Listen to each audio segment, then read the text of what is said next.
Hey everybody, welcome into the back room. I'm Andy Ostroy. I am so excited to have my friend Mary Trump back with us today. We'll chat with Mary in a second, but first, thank you for tuning in. We appreciate you listening, and we'd love to hear your comments. So email us at backroomandy@gmail.com and or post on our social media, and we'll read some feedback next time. And if you like the podcast, please rate and review and follow or subscribe, and you'll be notified every time we post a new episode. So, Mary Trump, she's an American psychologist and author. Her first book, Too Much and Never Enough, How My Family Created the World's Most Dangerous Man, sold nearly 1 million copies on its first day of publication. She's the author of 2 other New York Times bestsellers, The Reckoning and a memoir, Who Could Ever Love You? Mary holds a PhD in clinical psychology and, as an adjunct professor at Adelphi University, taught graduate courses in developmental psychology, psychopathology, and trauma. She also has a master's degree in English and comparative literature from Columbia University. She writes The Good in Us, a best-selling newsletter on Substack, and is the founder of Mary Trump Media, whose YouTube channel has over 370,000 subscribers. Mary, welcome back into the back room. It's great to be here, Andy. I'd ask how you're doing, but that seems wrong. Yeah, well, I'm going to actually flip it on you, but what I'm going to do is I'm going to pull an Ari Melber and quote some rap. Right? I'm going to quote Run DMC and say, Mary, Mary, why you bugging? What's keeping you up at night these days? Well, the shorter answer is, what isn't? Right. Tell me about it. Yeah, I think that the best place to start is no surprises here. You know, for those of us who've been paying attention, we knew all of this was coming. I think, though, that it's definitely fair to say that knowing something's coming and then having it actually happen are 2 qualitatively different experiences. You know, there's a gut punch when they finally succeed in doing things like, I don't know, eradicating the rule of law or destroying federal agencies or impoverishing people or whatever, killing children with easily preventable communicable diseases, things like that. So there's that aspect of it. And then, you know, obviously these are extraordinarily cruel people, and none of that cruelty should surprise us, but that they've come up with such clever, petty ways to be cruel, that's been something. But, you know, over the last week, certainly what's been keeping me up at night is just how easily and with what little resistance the Trump regime is just destroying the country and destroying democracy and the people with power and influence and lots of money, like white shoe law firms and institutions of higher learning and corporate media, are just like, anything we can do to help, just let us know. You know, it's interesting. You mentioned not being surprised, but the law firms, I got to say, with everything I expected out of Trump 2.0, I don't think I ever could have imagined that he would target and attack and then get these major law firms to capitulate the way they have. He actually found a new way to execute his chaos and autocratic tendencies. What is not a surprise to me, there's one aspect of it that's not a surprise to me, because we knew that he was going after DOJ prosecutors who were just doing their jobs, like prosecuting the January 6th case and the documents case. So it wasn't a big leap to go from there to going after law firms that were representing people like Jack Smith, for example. But the capitulation of those firms, especially given the fact that ostensibly they are supposed to, yeah, sure, they want to make a lot of money. I know that. And they have very little scruple about who their clients are. Okay. But ostensibly, they are supposed to care about the rule of law. They are supposed to be guardians of the rule of law. All of these massive law firms have very large pro bono departments, and they give away tens of millions of dollars in legal resources to represent people who otherwise would not be able to be represented. And yet, you're right. I mean, that is the shocking part, because if they had from the very beginning banded together, we would be having a very different conversation right now. I thought when he first started targeting law firms that they would just all say, fuck you. Are you kidding me? Right. Which they could have easily done. I mean, Skadden Arps, Paul Weiss, Wilkie Farr. I mean, Wilkie Farr has Doug Emhoff is a partner there. So Right. these are big, big, powerful, well-funded law firms, and to see them cave like that. But then the flip side is there's a lot of firms that aren't and fighting him and winning. I mean, that's the thing. They're winning in court. Yeah, I mean, it's not looking good. And I think that's the thing. Who would have thought that would have been a way? Because I never thought about it before. I never thought white shoe law firms are one of the guardrails or one of the guardrails protecting the rule of law. I never thought about them in that capacity, but I've spoken to partners at such firms who do understand it that way, and they're right. So I think as you point out, one of the very frustrating things is that they would have won their cases. And we saw the same thing with Mark Zuckerberg. Donald sued him for $25 million. It was a bullshit lawsuit. Facebook, Meta, whatever it's called, would have won in a heartbeat. And instead, Zuckerberg's like, oh, here's $25 million to make it go away, even though he would have won. Mm-hmm. So clearly, these firms are making a very cynical calculation in terms of their bottom line, not in terms of their responsibility. Sure. ABC did the same thing. ABC did the same thing. And what is, I think, ultimately... Well, I mean, it's not ultimately the worst thing, because the worst thing is that they're contributing to the dismantling of the rule of law and the Fourth Estate and our democracy. But also alarming is that the more that these large entities with massive amounts of money and power capitulate, the bigger the targets get on the backs of individuals who are continuing to fight against the regime. And that just doesn't seem fair. Yeah. I mean, one of the things I try to do on this podcast is point out the positives, the places where we can feel encouraged and stay engaged. Look at Harvard, look at some of the law firms, the court rulings, which are almost exclusively against Trump. There's a lot to sort of be encouraged by. The battles are ugly, but I feel like we're going to win this war ultimately if everybody just stays positive, stays engaged, votes. Mm-hmm. Do you feel encouraged at all by what you're seeing? Yeah, I do. I never give up hope, because otherwise what's the point? Right. Like, why bother doing this if we're just like, oh, well, that's it. Don't get me wrong. I have my dark days. Mm-hmm. The last few have been quite challenging. Why so? The last 2 days? Well, what's happening with Mr. Abrego Garcia and the other immigrants who've been illegally detained and disappeared. Right. Mm-hmm. Just the eradication of due process in this country. And not only that, but particularly in the case of Mr. Abrego Garcia, the smear campaign against him.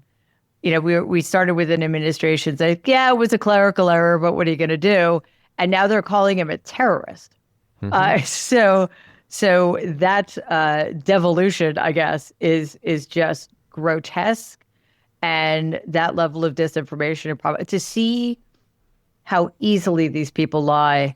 And in the Oval Office, I don't know if you saw this, but I think, I can't remember if it was when that grotesque, self-styled coolest dictator in the world, President Bukele of El Salvador was there, El Salvador was there. But they were talking about the Supreme Court ruling, and Donald said to Stephen Miller, oh, that was 9-0 in our favor. And Stephen Miller's like, yes, it was. And they overturned the district rule.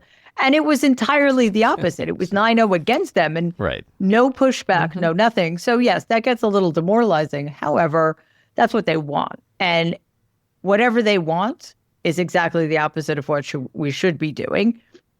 I think what I'm also taking a lot of hope from are the town halls, the Republican town halls, where the constituents are showing up and not just being angry, which they should be, but they actually know what they're talking about. They understand the nuances of what's happening at DOJ. They understand the nuances of due process. And I'm sure many of those people, because those are extraordinarily red districts, voted for the people they're yelling at and upset with, who have abdicated all of their constitutional responsibilities, and their constituents know that too. So, plus, of course, the protests that are becoming more frequent and larger. Because Andy, I think at the end, this is going to take a while, because it will take a while for people to feel the effects of what's happening in terms of just the economics of it all. It's going to take a while for some, because people hate to be wrong. It's going to take a while for people who supported Donald, especially all along, to grapple with the idea that they've been lied to. It's going to take some people who, sadly, were completely fine when it was those other people who were going to be harmed, but now it's them to come to terms with that. But I do believe we'll reach a critical mass, and because it's the sooner this all unravels, the better off we're going to be if we're going to have the possibility of starting over. Because I don't think we can't rebuild. We have to start over. There are way too many systemic flaws that got us here.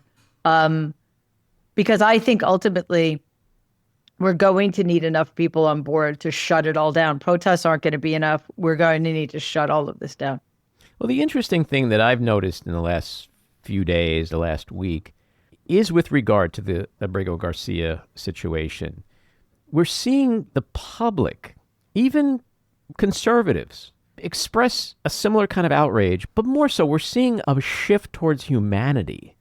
Like, right. We've lived in such a toxic partisan environment, and yet we're finding out that, yes, people want a stronger border, they want lower crime rates, but they want to still respect the Constitution. They want to do things in a humane way. And what's happened to Abrego Garcia is inhumane.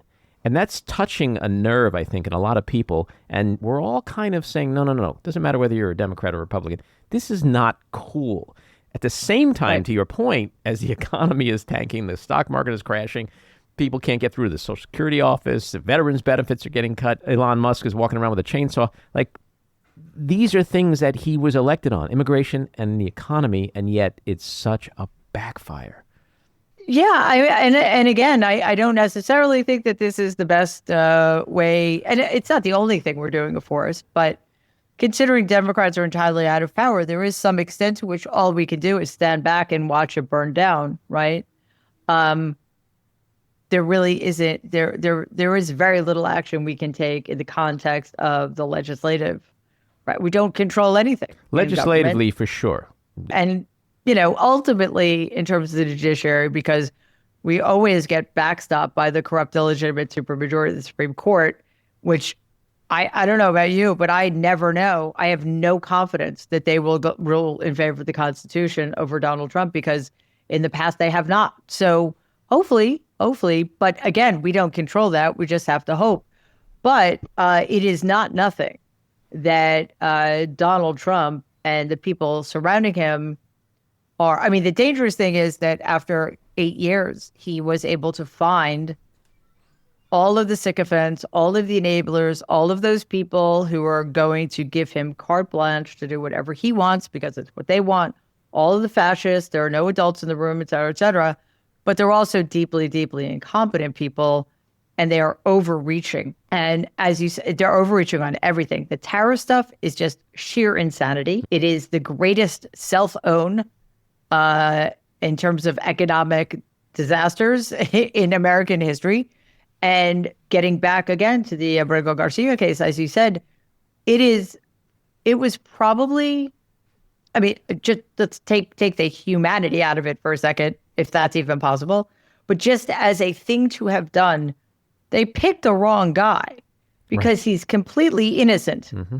And I do think it makes it easier for the American people to connect the dots. It's like, wait a minute. He has no criminal record. He is not a member of a gang. He's here legally.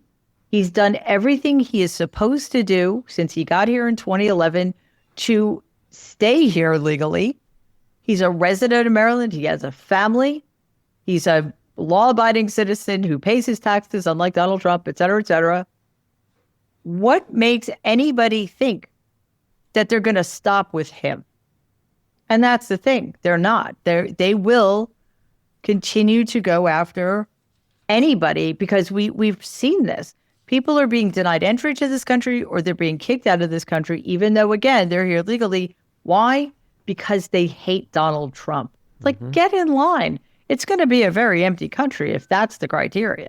Yeah, well, that's true. Yeah, get in line, pal. You ain't the only one. Abrego Garcia has given a name and a face to this whole racially charged, xenophobic theme that has become Trump's narrative over the last 10 years. And I think that's the difference. Now you see a human being, a man, a father, a husband, a guy who is a steel worker. He's not a terrorist. He's not a gang member. And so I think that he's crossed a Rubicon here that I think it's just completely unacceptable to a lot of people. Yeah, and it's, again, since it's happening, it's good it's happening this way because the courts are so slow. And I think the more people understand not just what happened to Mr. Abrego Garcia, but where he is and the arrangement Donald has made with this other dictatorial guy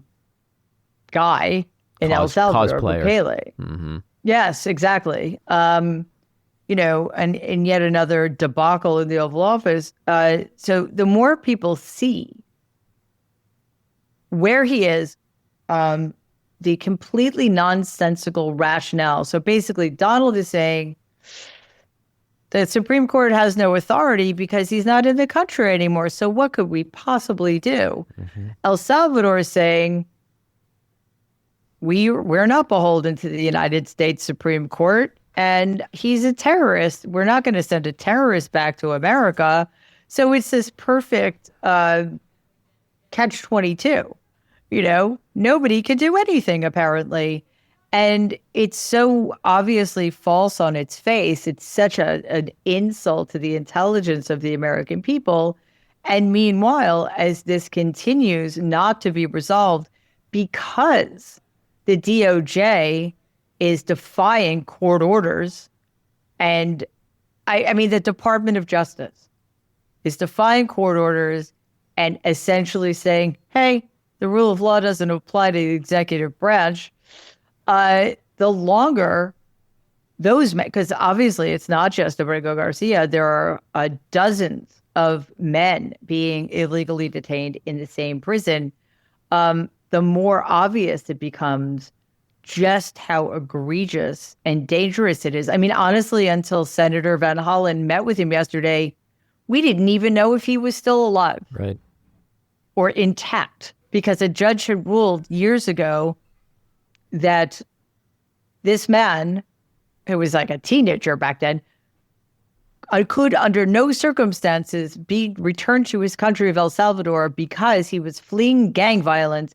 And if he was returned, he would almost certainly face torture and death. Well, this week, interestingly, we saw two federal judges get to a point where they both said, pretty much, you're about to be found in contempt.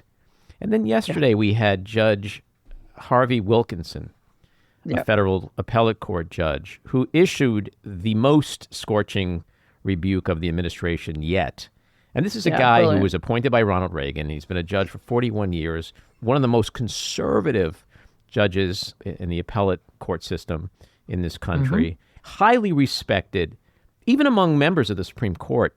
And so the thinking is, this is heading to a point where there very well could be accountability very soon. And then if you remember what Chief Justice John Roberts did when he issued his stern rebuke when Trump wanted Judge Boasberg impeached, in a very rare statement, he reminded Trump that if you don't like a ruling, you appeal it.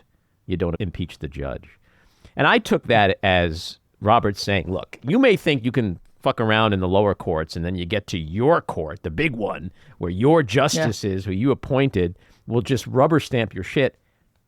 Forget about it. That's not going to happen. And you know, he's a bully. He's also a coward. And bullies and cowards in the end tend to capitulate. And so when we saw him yesterday, I think sitting hunched over, saying, I don't know much about this. Other people were involved. It's like when something is going well, he takes credit. When something's not going well, he never met the guy. He doesn't know what's going on. Right. Yeah.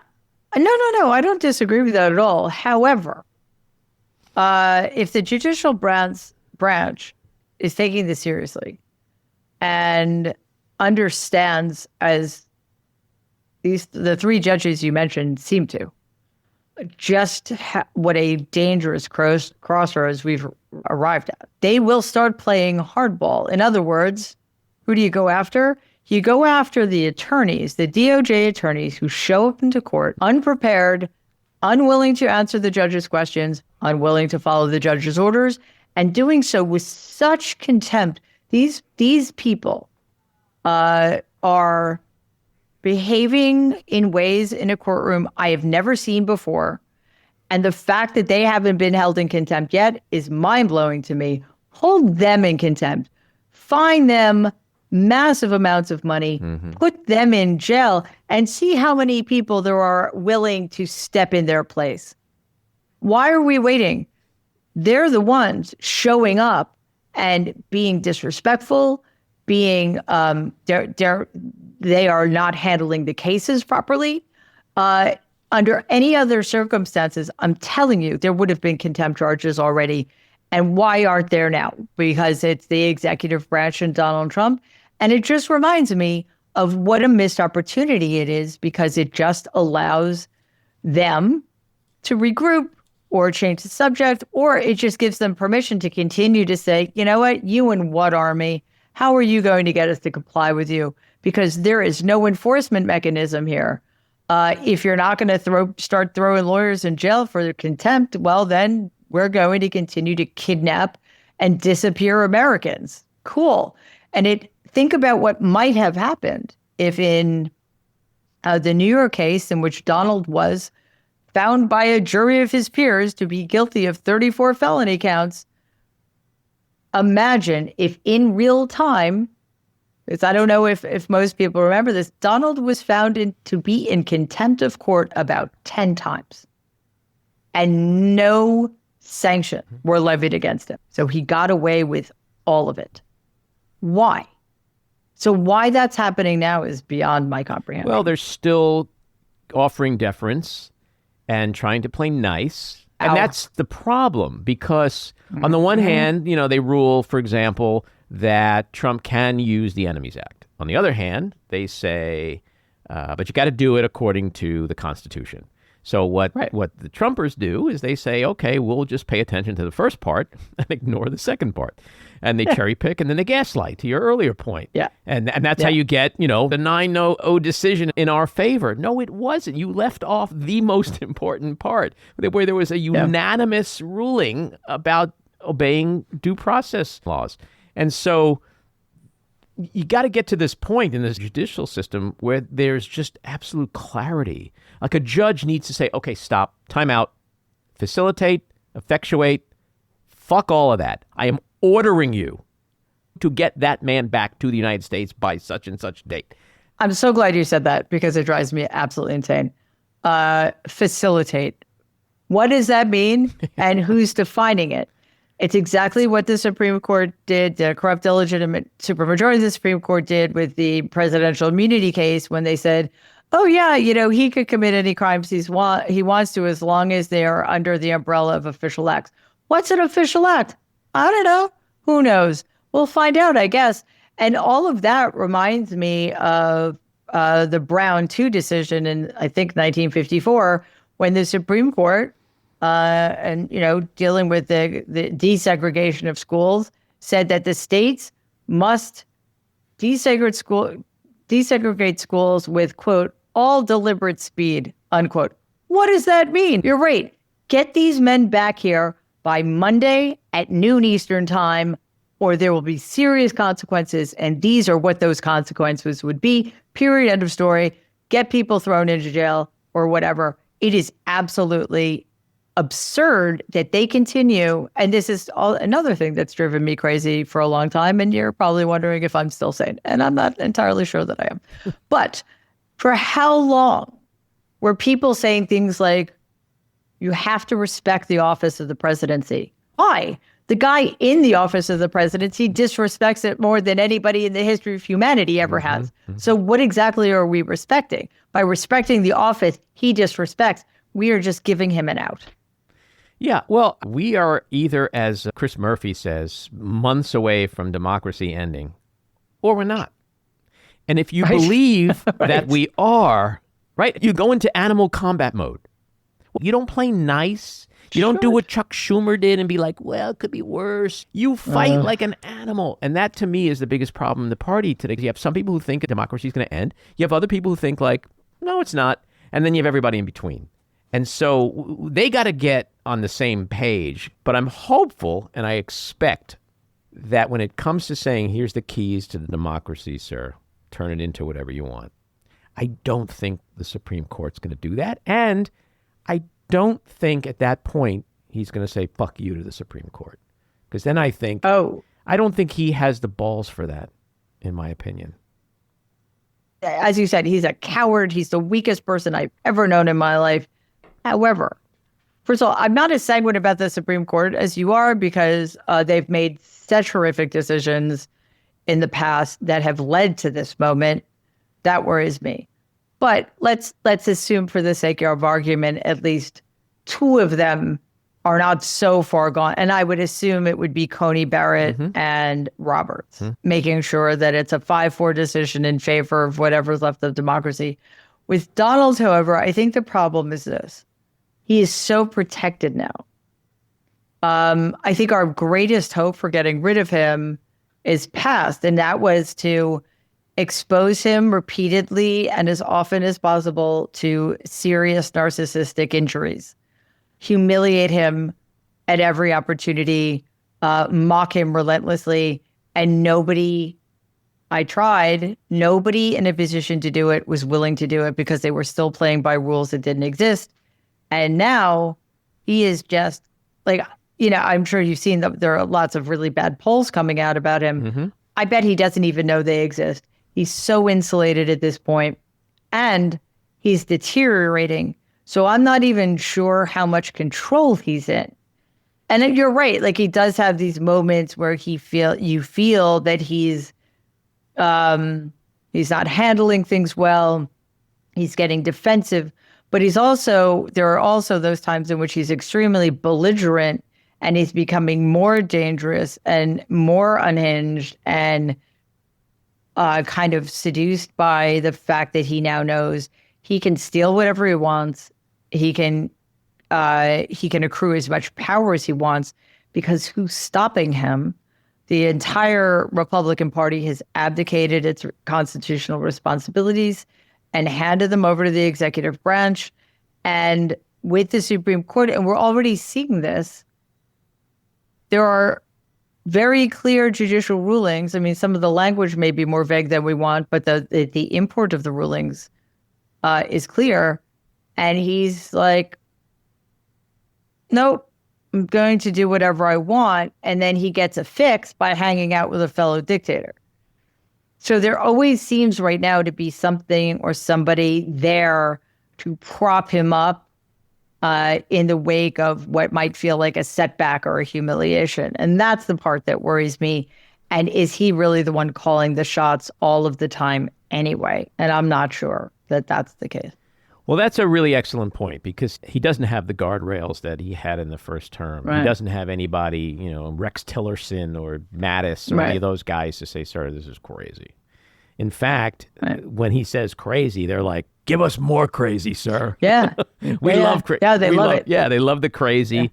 Yeah. But I think these next 2-3 weeks with what's coming down in the courts are going to be the difference because the shit is starting to hit the fan. I think the patience of the judges involved, like in the Abrego Garcia case, the patience is, I think, done. And the judges, they are so angry that these lawyers come in and disrespect them so much, disrespect the court, disrespect the judicial system and the Constitution, and as much leeway as they've been giving them to straighten their ass out.